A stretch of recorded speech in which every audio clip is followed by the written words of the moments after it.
papers. My mother-in-law slammed a stack of documents onto my desk, making my coffee cup rattle.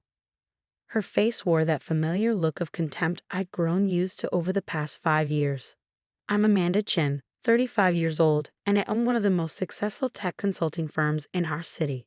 Well, at least I did until my in-laws decided they wanted to take it from me. What are these? I asked calmly, though my heart was racing. Transfer of ownership papers. It's time you handed the business over to Richard. He has an MBA, He'll know how to run it properly. Richard, my brother-in-law. The golden child who'd never worked a day in his life, but somehow believed he deserved everything handed to him. I looked at my husband, Tom, who stood quietly in the corner of my office. His silence spoke volumes. After 12 years of marriage, he still couldn't stand up to his mother. This is my company, I said firmly. I built it from nothing. My mother-in-law laughed, that shrill, condescending laugh that always made my skin crawl. Oh, please. Everyone knows your grandfather handed you the seed money. You just got lucky. Besides your family now, and in this family, the men handle the business decisions. I thought back to my grandfather, who passed away 6 months ago. He was more than just my grandfather. He was my mentor, my inspiration. Yes, he had helped me start my business, but not in the way they thought. Margaret, I addressed my mother-in-law. I won't be signing anything. She straightened her designer blazer, her perfectly manicured nails tapping impatiently on my desk. You ungrateful little. Do you know how much we've done for you? We welcomed you into our family despite your background. The least you could do is show some appreciation. By background, she meant being half Chinese and coming from a middle-class family. They never let me forget that I wasn't from their social circle.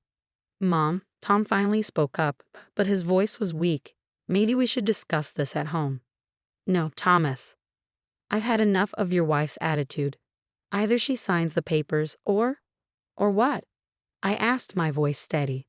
Or we'll make sure everyone knows how you really got your start. About the money your grandfather gave you. About the connections we provided. Where do you think your biggest clients came from? They're all our friends. I had to suppress a smile. If only they knew the truth about those clients. Just then, my office phone buzzed. Mrs. Chen, Mr. Harrison is here to see you. He says it's urgent. Perfect timing. Send him in, I replied. The door opened, and in walked James Harrison, my grandfather's lawyer. He carried a leather briefcase and wore an expression that meant business. Mrs. Chen, I apologize for interrupting, but it's time. My mother-in-law's eyes narrowed. Time for what? The reading of Gerald Chen's final will and testament. The real one. What do you mean, real one? Tom asked, finally showing some interest. I stood up, smoothing my skirt. You see, the will that was read 6 months ago wasn't the complete version. My grandfather had a second will sealed until today, exactly 6 months after his death. Mr. Harrison opened his briefcase and pulled out a thick envelope. Shall we begin? My mother-in-law's face had lost some of its color, but she quickly recovered. This is ridiculous. We're in the middle of an important business discussion. Oh, you'll want to hear this, I said, finally allowing myself a small smile. It's about the business after all. As Mr. Harrison began to read, I watched the color drain completely from my in-laws' faces, because what they were about to learn would change everything, not just about my business, but about every assumption they'd made about me for the past 12 years. My grandfather's final gift to me wasn't just money or property. It was something far more valuable. The truth about who really owned what in this family and how deep the connections really went. And as the lawyer continued reading, I realized this was just the beginning of a much bigger storm that was about to hit the Chen family. Mr. Harrison cleared his throat and began reading. I, Gerald Chen, being of sound mind, declare this to be my final will and testament, superseding all previous versions. My mother-in-law interrupted. We've already heard this part 6 months ago. Get to the point. Mr. Harrison gave her a cold look before continuing. However, the following provisions were to remain sealed for 6 months after my death, to allow certain events to unfold naturally. I noticed Tom shifting uncomfortably by the window. He knew something. I could tell by the way he couldn't meet my eyes.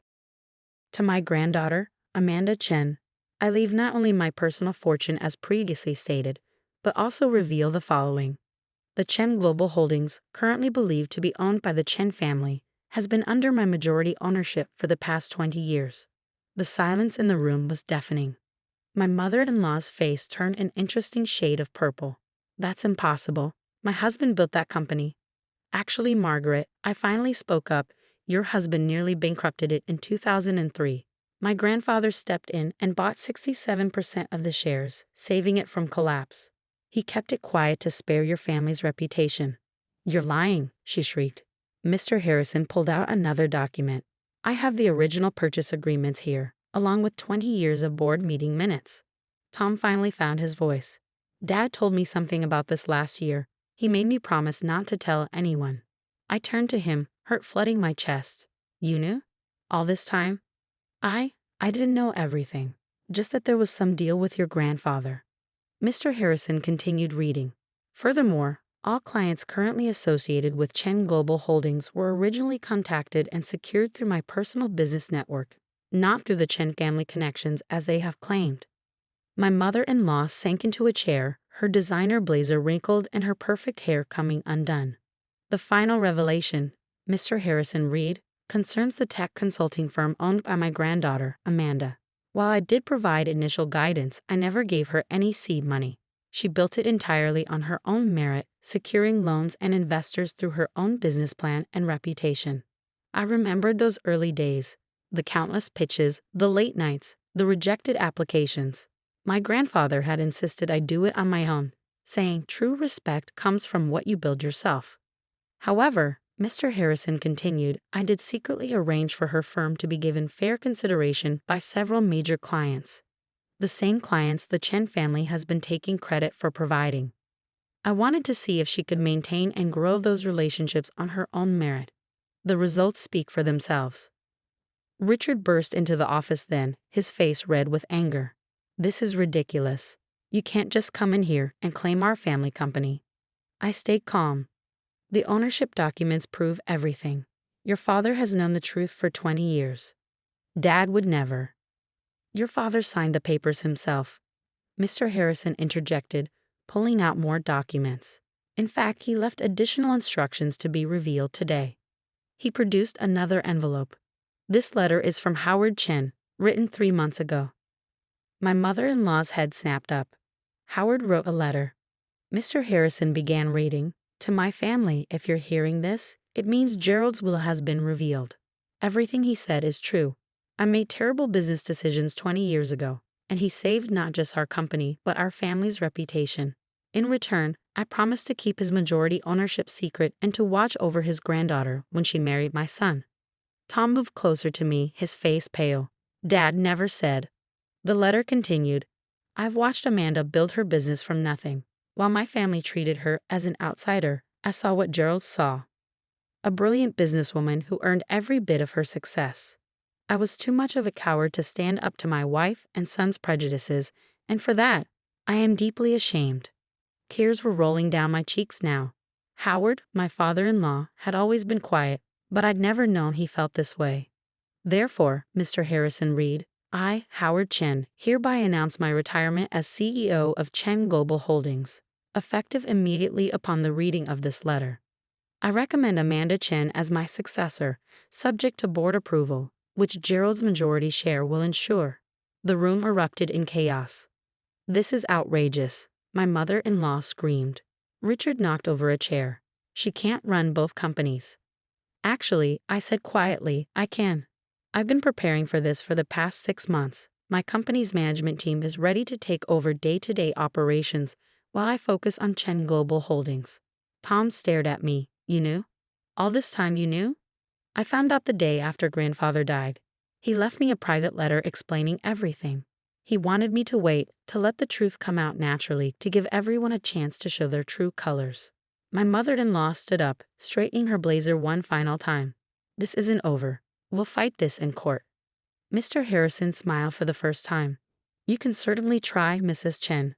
But I've spent the last 20 years documenting everything.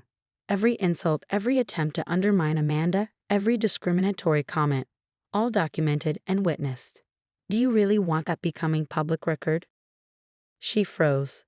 Additionally, he continued, I have here several documents showing questionable financial transactions made by Richard through company accounts over the past 5 years. Richard's face went white. Those were approved expenses. Personal vacation homes and luxury cars charged to the company. I doubt the IRS would agree. Tom finally stepped forward, standing beside me. Enough. Mom, Richard, it's over. Amanda has earned this. You're taking her side? Richard spat. After everything we've done for you. Yes, Tom said firmly. For the first time in our marriage, I'm doing what I should have done years ago. Supporting my wife. My mother-in-law grabbed her designer bag. I won't forget this betrayal. Any of it. She stormed out, Richard following close behind. When they were gone, Tom turned to me. I'm so sorry, Amanda. I knew bits and pieces, but I never. I held up my hand. We'll talk about this later. Right now, I have a company to run. 2 companies, actually. Mr. Harrison packed up his briefcase. Everything is in order, Mrs. Chen. The board meeting is scheduled for tomorrow morning. Your grandfather believed you would face this moment with grace and strength. I see he was right. After you left, I sat at my desk, looking at the photo of my grandfather I kept there. His kind eyes seemed to twinkle with pride. Tom lingered by the door. What happens now? I picked up the ownership transfer papers his mother had brought in and dropped them in the shredder. Now we see who in this family is strong enough to accept change. As I watched the papers turn to confetti, I couldn't help but smile. My grandfather had given me one final lesson about business, family, and the price of truth. But this was just the middle of the story. Because tomorrow, I would walk into Chen Global Holdings as its new CEO. And that's when the real challenge would begin. The next morning, I stood in front of the mirror, adjusting my suit jacket. Today would change everything. Are you ready? Tom asked from the doorway. I've been ready for 6 months, I replied, picking up my briefcase. The question is, are you ready for what's about to happen to your family? He stepped forward, taking my hand. They're not just my family anymore. We're a family, and I'm done choosing the wrong side. The drive to Chen Global Holdings was tense. Security had already been notified about the change in leadership, and as we pulled up to the executive parking area, I saw Richard's car was already there. He's not going to make this easy, Tom warned. Good, I said, stepping out of the car. I didn't build my own company by taking the easy path. The boardroom was full when we arrived. 12 board members, all men over 60, sat around the massive mahogany table. Richard and my mother-in-law sat at one end, while Howard Chen, my father-in-law, sat quietly at the other. Mr. Harrison was already there, documents spread before him. You can't seriously be considering this, my mother-in-law was saying as we walked in. She'll destroy everything we've built. Everything you built? Howard's quiet voice cut through the room. It was the first time I ever heard him speak up against his wife. Margaret, it's time for truth. We almost lost everything 20 years ago because of my poor decisions. Gerald Chen saved us. And now his granddaughter will save us again. Howard, she gasped. No, Margaret, I've been quiet too long. He stood up, addressing the board. Gentlemen, I fully support Amanda Chen as the new CEO of this company. She has proven herself not just as a successful business owner, but as someone who understands the modern market in ways we failed to grasp. Richard slammed his hand on the table. This is insane. She's not even a real Chen. Actually, Mr. Harrison interjected, according to these documents, she has more right to the Chen name than you do, Richard. Would you like me to explain why? Richard's face went pale. He knew what those documents would reveal about his own business dealings. The board chairman cleared his throat. We've reviewed the ownership documents and Howard's recommendation. Given Gerald Chen's majority share and his explicit wishes, combined with Mrs. Chen's proven track record in the tech sector, I believe we should proceed with the vote. My mother-in-law stood up. If you do this, you'll regret it. I know things about this company, about all of you. Mom, Tom interrupted. Stop. Don't make this worse. Worse? She laughed hysterically. Your wife is stealing our company. No, I finally spoke. I'm saving it. Again, would you like to see the company's current financial reports? The ones Richard has been hiding from the board? Richard jumped up. You can't prove anything. Actually, Howard said, pulling out a USB drive, I can. I've been gathering evidence for months. Did you really think I wouldn't notice the money you were funneling to your private accounts? The board chairman's face darkened. What money? Over the next hour, the truth came out. Richard had been embezzling funds, hiding losses, and falsifying reports. My mother-in-law had been aware but kept quiet, using the information to blackmail her way into more control. When the vote came, it was unanimous. I was named CEO of Chen Global Holdings, effective immediately. Your first act should be calling the authorities, one board member suggested, glaring at Richard. No, I said firmly. My first act will be offering Richard and his mother a choice. Everyone turned to look at me. Option 1. You both resign quietly, sign non-disclosure agreements, and I don't pursue criminal charges for the embezzlement.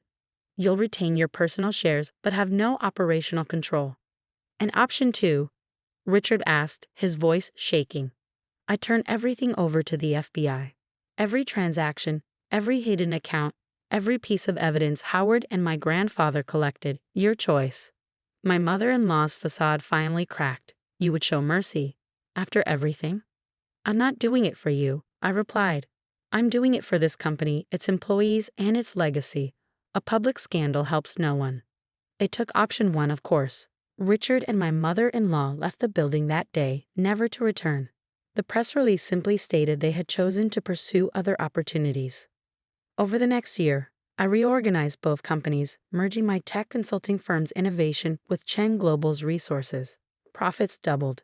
Employee satisfaction soared. The board's initial skepticism turned to wholehearted support. Tom found his own path too, starting a charitable foundation that helped immigrant entrepreneurs, his way of making amends for his family's past behavior. Howard became one of my closest advisors, his quiet wisdom helping me navigate the challenges of running a major corporation. He and Tom rebuilt their relationship on a foundation of truth rather than fear. My mother-in-law moved to Florida, where she apparently tells anyone who will listen that she retired early to enjoy the sunshine. Richard took a job with a small firm in another state, humbled by his fall from grace. As for me, I kept my grandfather's photo on my desk, both at the office and at home. His final gift wasn't just the company, it was the chance to prove that success doesn't come from family names or connections, but from hard work, integrity, and the courage to stand up for what's right. Last week, as I sat in my grandfather's old office, my office now, Tom brought our daughter by after school. She's 7, and already shows the same determination I had at her age. Mommy, she asked, looking around the big office, will I run the company someday? I smiled, thinking of my grandfather's words. True respect comes from what you build yourself. That's up to you, sweetheart, I told her. You can run this company, start your own, or do anything else you dream of. The most important thing is to do it your way, with integrity and strength. She nodded solemnly, then brightened. Like you did. Yes, I said, hugging her close.